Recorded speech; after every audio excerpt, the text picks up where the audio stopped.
Welcome to 74 Escapes new podcast series Breaking Bread with Vera Loulou. I'm Vera, and I will take you on a gastronomic journey to explore food as an expression of cultural identity. I'll be hosting chefs and industry professionals from all over the world to discuss everything about this art form that really nourishes our souls. Let's start.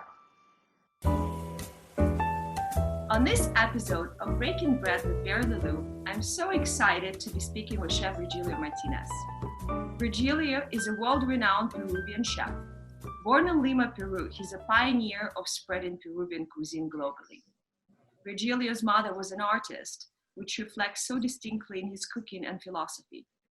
An aspiring skateboarder, he turned to law after an injury and then set out to explore the world. After traveling and living in many countries, cooking and exploring, he returned to Peru, where he found the charm and diversity of his own country. Virgilio expands Peru through distinctive food concepts with classical French techniques. The restaurant Central was named number 5 in the world according to World's 50 Best Restaurants in 2018. And today, I am so honored to have Chef Virgilio on this episode of Breaking Bread with Vera Loulou. Welcome, Chef. How are you today? How are you, Vera? Nice to see you, and thank you for the invitation. What a pleasure to be here. Such an honor to have you. I'm very sad that I missed you at the pop-up with Zayu. Oh yeah, for a few days, yeah. And I'm very excited to talk to you. And unfortunately, Peru is one place I haven't visited, and hopefully after this pandemic, I'd be honored to come to your country. And please tell me, how do you think growing up in Peru informs your style? Well, I didn't want to become a chef until I started to travel. You mentioned that my thing was skateboarding. Like I wanted to be a pro skateboarder. And I was doing my thing in Peru, in Lima. So and I had all these influences by artists and people from the streets in Lima, Peru. So it gave me a lot of a different vision.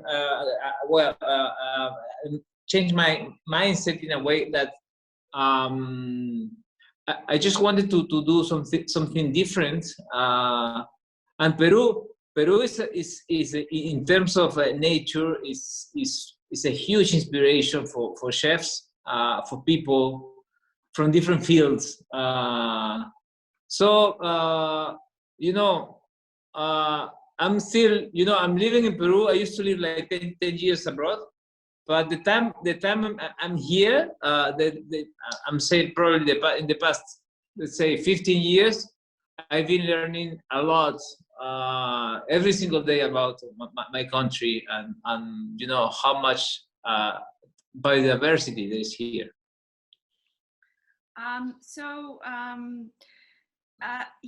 Just like you, I studied law. Actually, I have a degree in paralegal studies, and I've always been fascinated with Paris, and I was so confused and lost after I worked for a lawyer really for a year that I just gave up and I went to Paris and I never came back. I mean, 7 years later, I arrived in America. When I said I want to be cooking, and I have been cooking, but I said I want to cook it. I want to cook professionally. So it's very funny that we have these parallels. But the passion that I had for food was always there. So was it there for you throughout your life between skateboarding and law? Tell me. Well, I was getting into this bohemian Lima lifestyle, flying to the Andes, to the Amazon, all these very mysterious and unique places. And at one point, for my family, they say like that's enough. Like I mean, like you should be doing something which is like more serious. That's one of the main reasons I started to study law. Lawyer and doctor. Yes, yeah, doctor, engineer, lawyer. So one of the main reasons that I started I started law, it was because well, I love reading. I like reading, and yeah, I said like why not? But when I faced the whole thing about being a lawyer, well, I said like this is too much for me. Like maybe for you the same, right? It was not very fascinating sitting in a box. No, I wanted to live life, to eat different foods. I'd rather take a risk, not knowing what's going to be tomorrow, but have a fantastic experience, and maybe sometimes not be so safe, but have an adventure. Sure. And honestly, like during these times, there were no culinary schools in Peru. So and the the whole gastronomic scene here in Peru wasn't that big. I mean, probably it was even difficult to find well-known chefs in Peru. So I had to travel and study abroad. Yeah, and that was tough, of course, for my family. Because being a chef wasn't an option. Yeah, but in a way I was following my passion, and that was it. And so, but it's interesting because your father was a lawyer, so I'm sure he must have been pretty upset. But your mother was an artist, so did she understand your passion and that you were driven and to explore the world? Yeah, I mean, she was I must say she was the only one supporting me with this new adventure, which my dream to become a pro skateboarder was over. Then the other dream to be a lawyer, was breaking apart. And then she mentioned that I should just do whatever I really feel that I want to do. She understood that you were trying to find yourself. Yes. And it's funny because I started traveling a lot, and I started cooking in different kitchens in the world. And in a way, I was looking for my identity. And when I came back to Peru after 10 years, as I said, I realized that my whole identity was here, like cooking with my things and doing my stuff. And I have so much gratitude about the places I've been to in the world. But nowadays, these present times are quite cool. Like living in Peru and being a chef here is quite like I feel like this. I'm living the right decision. I admire your travel spirit. So you set out to Canada, to France and Germany, and what were the chefs and who were they, and how did they change the way you cooked, and who were your biggest mentors? I had quite a few. I must mention that the first fine dining restaurant that I went was Lutes, long time ago. I mean, Lutes in New York. Yeah, and there was back then. New York back was then. long time ago. The restaurant is closed. It's been and I spent there like 1 year, and yeah, I had this amazing opportunity to understand the basics of French cuisine. Then I moved to. I did a few months at the Ritz in London. Then I went to. Gosh. Yeah. So I went to different experiences. You know, I did like a street food in let's say in Thailand, which was fun in an island, and then I did high-end restaurants. Of course, I went to a few in Spain, a few in Peru here with Gaston Acurio. I actually opened his restaurants in Madrid, in Spain. Mm-hmm.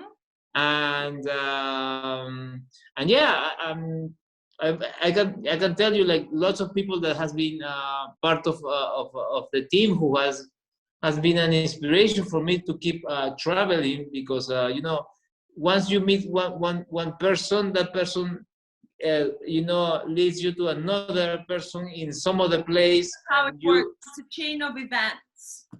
Yes. Voila. And then you don't know, and you suddenly you end up in Tokyo or wherever, working in a kitchen and trying to understand a new culture, which was for me was my one of my real interest was about learning about different cultures. It's very interesting because we almost seem to have such a similar path, where I also came back from Paris and from law, where I realized I don't really want to be in the lawyer's office. And in Paris, I ate and drank, and I said, I just don't want to do anything but cook. And then I started to work in Daniel, although I did catering there, but still it was a Michelin restaurant. And then I worked with amazing chef Pascal Lussignac, who's a French chef who does Gasconian food in London. And I mean, Paris was fantastic. I never worked there, but I ate my way through. And then I ended up working for Zayu in Tokyo. So it's really cool.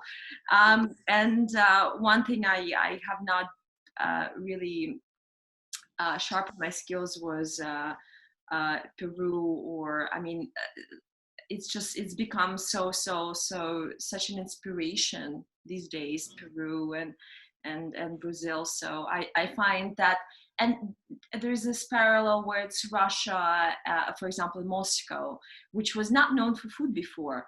And after sanctions, there were chefs who did work in Copenhagen and Tokyo. Sure. That started to say, hey, you know what? We actually do have amazing produce. We can go to north and get the crabs and 15 different kinds of crabs and the scallops, and we have farms that we can grow vegetables, and everything is seasonal. So just like Peru, Russia has started to embrace the ingredients that they have with the techniques that they learned abroad, how to cook in France, how to cook in Copenhagen and Japan. And I think it's really interesting that the countries were not thought of as food destinations now are. Sure. I mean, like it depends on how much you enjoy the culture of the place and the people over there. And you mentioned a few, foodie destinations or culinary, let's say, cities. Yeah, like nowadays Moscow. Like probably 5 years ago, not many people knew that Moscow was there for 5 years, and then I came back and I was taking on this food journey. I said, oh my goodness, I'm actually out of my country. Yeah, there is a whole revolution going on there. Big revolution, just like with Peru. Yeah, and Peru happened before a few we started before a few cities in South America. But now you see also like Buenos Aires, Bogota, of course, Sao Paulo, Rio. And, in a way, of course, we must say like, we're pretty much like connected, chefs and people and the travelers, the people like you, that when you go, probably you go to another city and you are looking for something new, and this is it. I mean, like every time you go to another city, there is something that you should be impressed by. I'm very open-minded. I mean, for me, it can be anything from street food to through Michelin star restaurant. But it's I don't go to a city just because of food. Of course, it's a big part of it, but it's surprising to be so surprising and unexpected. Whereas you know that France is always known for food, and Spain, but when you go to Russia and Peru and now new cities up and coming, it's kind of magical to be. Wow, it's a surprise. Hey, that's so amazing. So it's nice to have this element of surprise in a way, and to know that these countries Yes. are actually being starting to become on a global level of food destinations as well. Whether it's a trend or not, just deep down we still know, hey, the food is good. I really enjoy being here. Whether it's a taco or anything street food. Yeah, well, of course, maybe like I remember when they started to cook. Of course, France was the place to be. Like of course, you had to go there, and then Everybody knows you're gonna eat well there. yeah, of course, and still is the place. But the thing is that nowadays there's too many places in the world, and let's say just Asia. You mentioned Russia. Russia. You know how much biodiversity there's there. Like Well, first of all, Russia has 11 different climate zones, so it's gonna huge. be foods. You can actually you can go north and get the most amazing scallops and crabs, or you can be south in Sochi, and it's a country that has 11 different climate zones is gonna be very rich in food. It's not And yeah, one climate. and now 11. and actually nowadays where we are looking for more natural spaces to be inspired by, and yeah,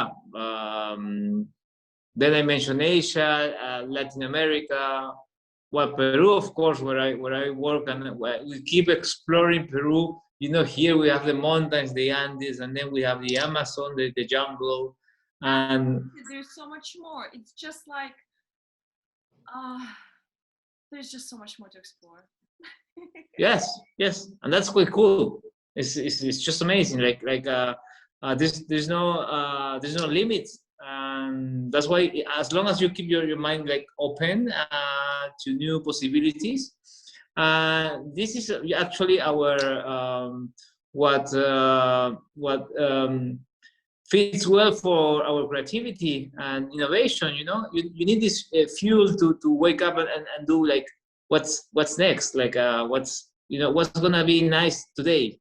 It's kind of like Faroe Islands, where the population itself didn't know what gifts they had in their sea, where they have the biggest langoustines, mahogany clams, and up until recently, their own folk didn't know that's what they had. It's the same with Russia. It's the same with Peru. It's just go out and explore because they're stuck in their ways. And Russia was always like, hey, meat on potatoes. And I'm sure Peru is just like, oh, hey, it's just ceviche. But there's so much more land and the sea because it's a beautiful, I mean, geographically, there's so much more to explore. So I think if you begin more, you can always find something.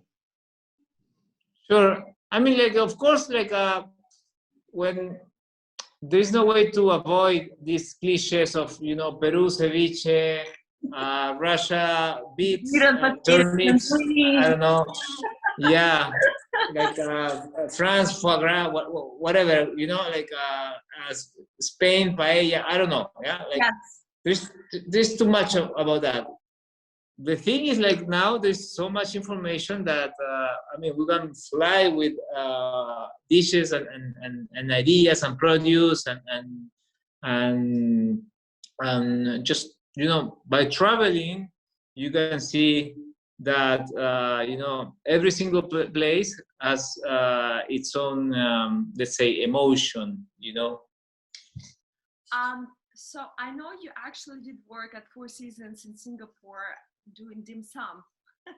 Oh yeah, that was a kind quite I a nice.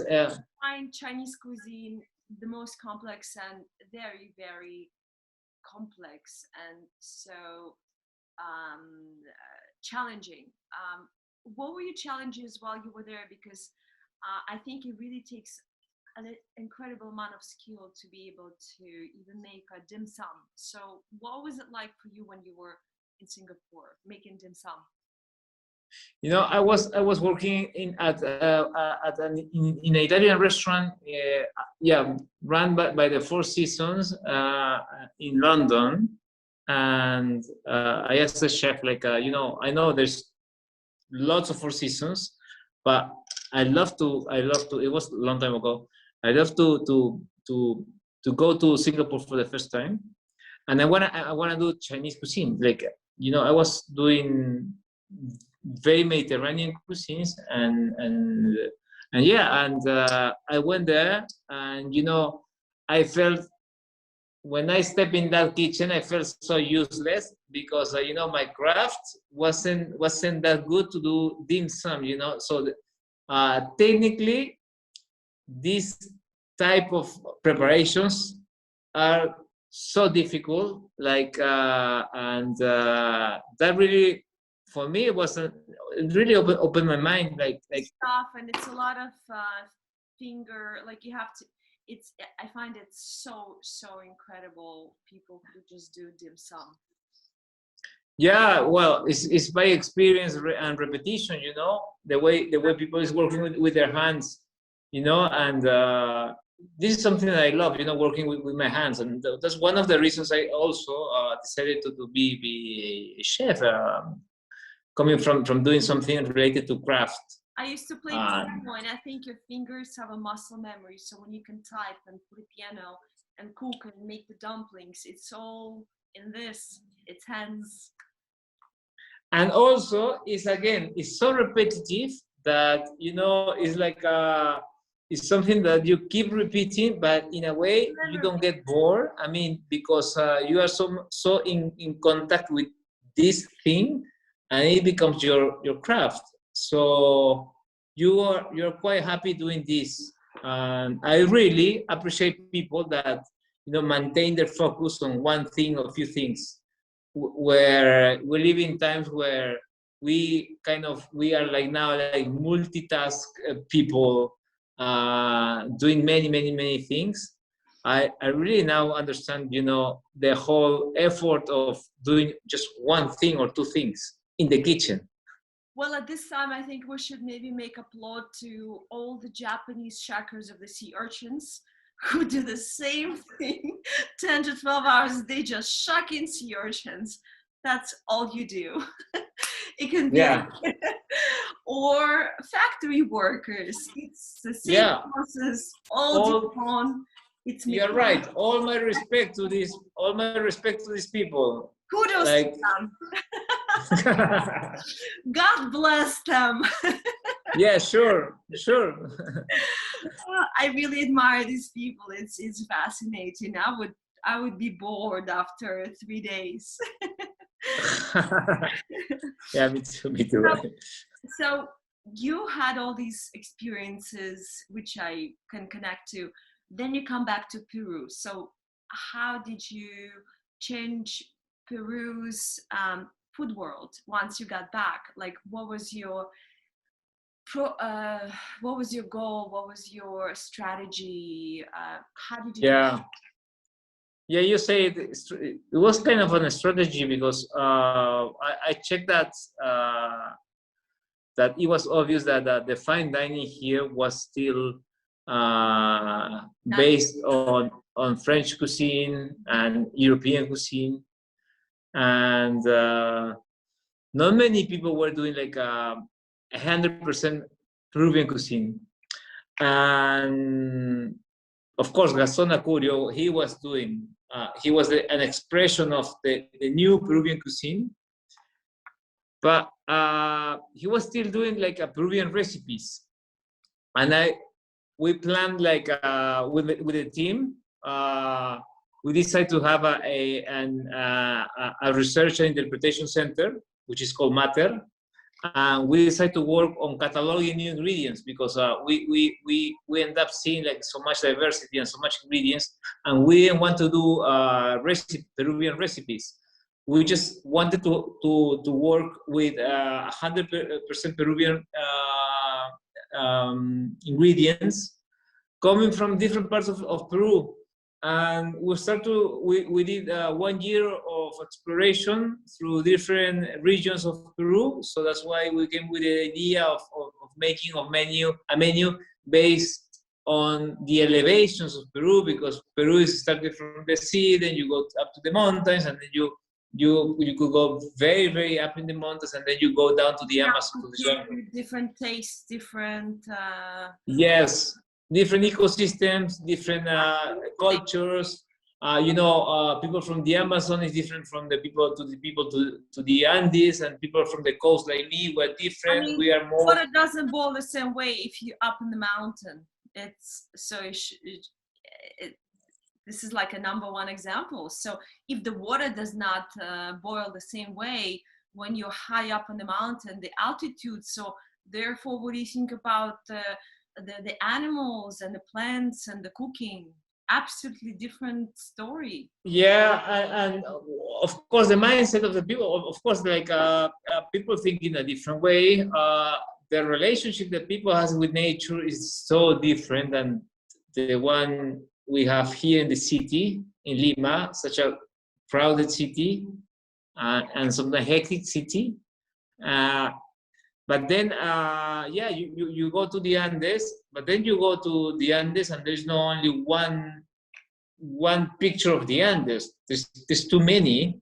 And then you go to the jungle, to the Amazon, and there's not only one jungle, there's not only one river, there are too many. So our idea was to do a menu based on these natural spaces and places and landscapes and people, and in a way show how gastronomy is connecting to different fields and different geographies. And whatever we can do in Peru, now I can see this, like because 10 years ago I had no idea that. Now, being so much local, you are becoming very, very global, because you are training this kind of adaptation to different spaces, mountains, and rivers, and different geographies. People know Italy, but people know Italian different cuisines. There's north, there's south. So why is Peru perceived just as one? Russia is also not just one. If I'm in Sochi, it's a different seafood. If I'm in north, it's a completely different option as well.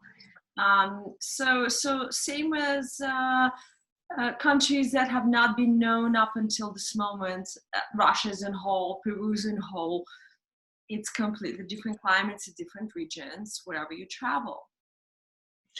Sure, like well, Russia is a huge example of diversity, because you can see on the map and the land, like even from, I think from one border you're very close to Japan, right?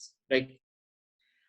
And this is the next question. Peruvian food, I found many find very similar to Japanese, because it's very, very pure. So even if you start with ceviche, cliche, but sure. Why do you think there is so many similarities? Yeah, here we used to have, I mean, we had a big influence by Japanese cuisine, because we have a big group of Japanese coming to Peru to live. But it's not about this. I think it's about the respect that people have for nature, mm-hmm. that in a way, I agree, puts these two nationalities, these two nations in the same level of appreciation of ingredients, of nature. You respect the seasons. Sure. The seasonality. It's very pure. It's just pure to me. Yeah, and you say pure is quite a good example because you know, let's say another cliche, sashimi. You know, it's so like one thing that has to be perfect. The same thing kind of happened with ceviche. Like you know, people is looking for the best fish and just a few drops of the best sauce, and that's it. And you know, and the same is happening with lots of recipes and lots of preparations. So even the aesthetic is quite similar. And that really surprised me every time I go to Japan and I see, you know, how like I always keep asking myself like in at one point maybe we were connected or whatever happened, I don't know. But it's just I think this sense of nature that we both have. Okay, so pure stuff aside, but what do you like to eat? Like, what's your kind of guilty pleasure? What do you? Well, I love chocolate like crazy. Yeah, So it's but something I eat every I day. mean, like breakfast wise, lunch wise, what's your sort of go to?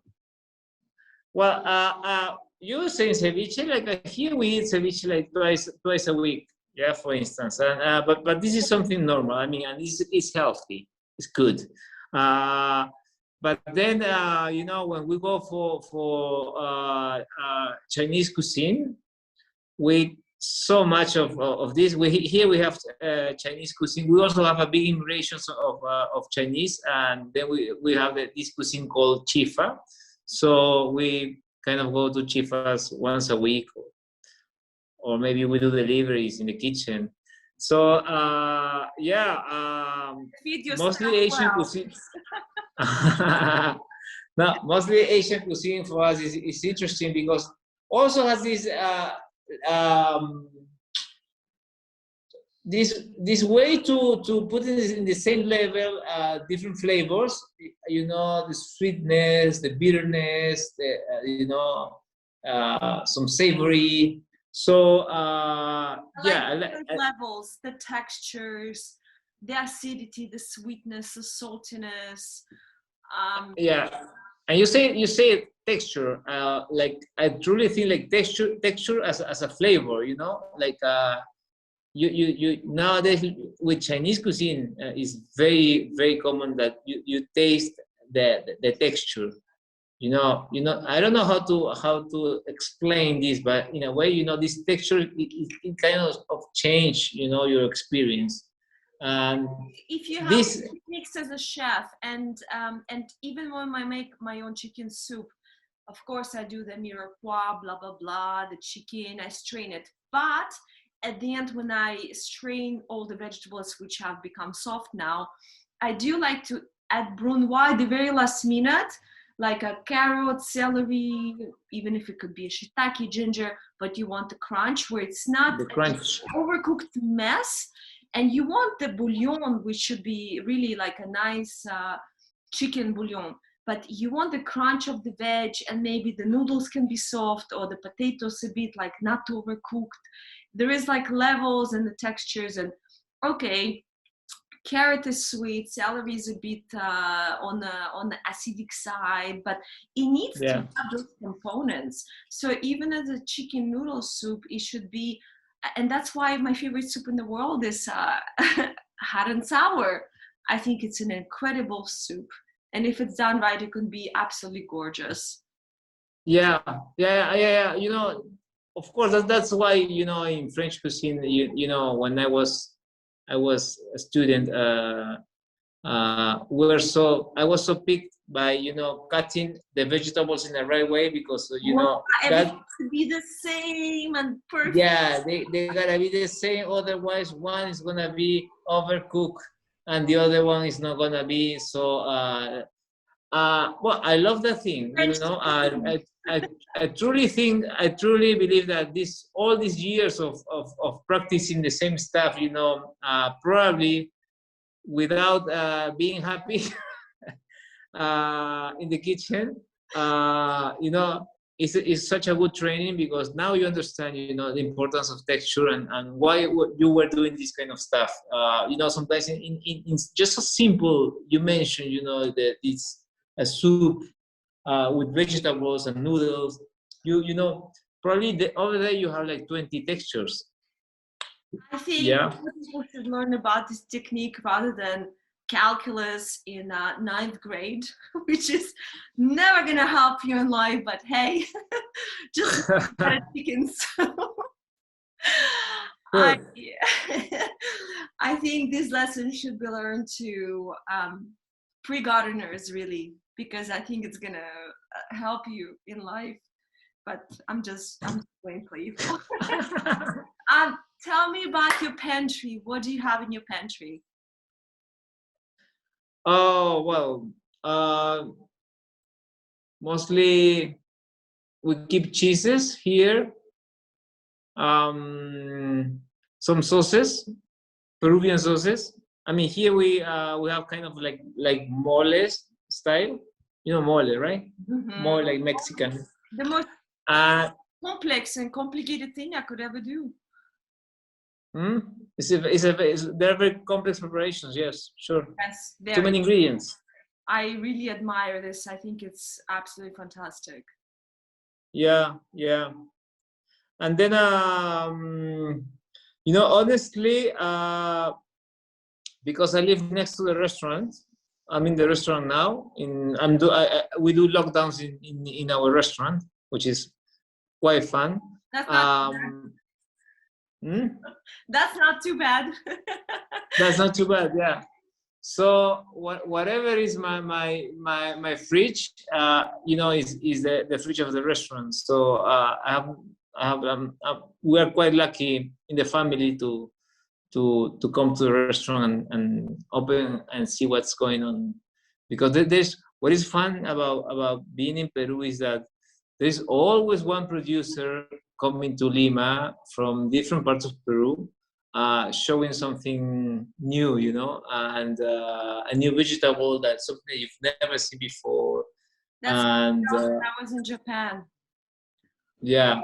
We had wasabi leaves shipped to us, and there would be a bunch of citrus fruits that would arrive to Zayu as a gift, and I would say, how do you say this? How do you say it? Say, oh, we don't know the name in English, so it's still a miracle. It definitely wasn't yuzu, it wasn't sudachi, it was like 15 other things, and you just say, okay, this is really cool. But I mean, I used to spend hours at the supermarkets just like looking at stuff and taking pictures. Yes, I miss it so much, and therefore I have my sakura. Oh yeah. Let me So I ask. see you're missing going. You miss going to Japan. I love it sure. so much, and I can't wait to see Zayu-san. And Yeah. so let me ask you, what would be I love this guy. What would be the countries that you really want to visit that you haven't been to after this crazy pandemic we're in? Where would you go? I've never been to Africa, and this is a place that I'm really like missing. I've been to Australia. Australia is so far away from here, like I think like 4 times, but we've never had the time to enjoy natural Australia. Sometimes for me, like going to the cities is not the best, but we do because we go to work, whatever, doing a presentation, cooking, or doing something related to our presentation of central stuff, whatever. But I really want to go, like to go again. Also Japan, going to the countryside, Italy. I have not been to Australia, unfortunately, but I have been to Africa, South Africa, Cape Town, and I had an incredible experience eating. And there were times when I was sitting in the restaurants having 5-course meals, and I really felt like I was in south of France. And execution Sure. and the produce was fantastic, and it was so easy breezy and gorgeous, and really, really Yeah, you know why I mention it? Why I mention Africa? Because probably is it's very related to the origin of our of us as a civilization, Asia, and I want to like link. I'm very curious about this. Link. Where are these recipes and this way of serving food and the way we are. Related to some ingredients and also related to some preparations that probably are very similar to what we have here. So that's why for me, as a cook, is very, very helpful and interesting, and I gotta say, amazing to travel, and we have to. Inspiring. Sure. Truly inspiring for innovation, creativity. My last question before we separate, unfortunately. Wow. So what's your vision for the restaurants after COVID? What are your thoughts? Please share. Well, yeah, it's a tricky question because by the time before COVID, still was a tough question because restaurants were like going too quick, and we knew that the world was changing before March. We knew it because we knew in the past 4 years that everything was changing somehow, but we didn't even have the language to explain it. And and seeing what is going to happen next, of course, something that I know is that we need to change our structures, the way we manage the restaurant has to be changed, the way we work in kitchen has to be changed, the way we produce our ingredients has to be changed, and we all know that. We just need the how. And on this note, Chef, I want to thank you for your time. It was such a beautiful talk. I can't wait to connect, whether we're in New York, Peru, Australia, whatever we are. Share a glass of wine and talk more about photography and future endeavors. And thank you so much for being here with us on Breaking Bread with Vera Loulou. Thank you, Chef.